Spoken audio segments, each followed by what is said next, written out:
13th Avenue completely shut down from the snowstorm. Buses stuck, cars, tremendous snow pile up to the signs, all along 13th Avenue. Major snow drifts.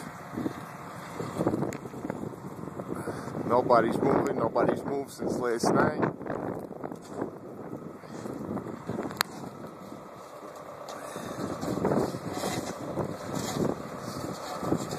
People like Mike shoveling. Mike!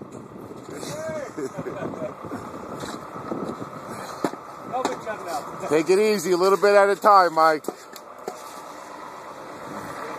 See you later.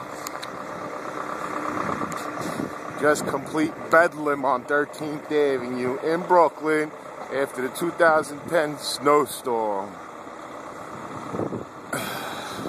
Lady with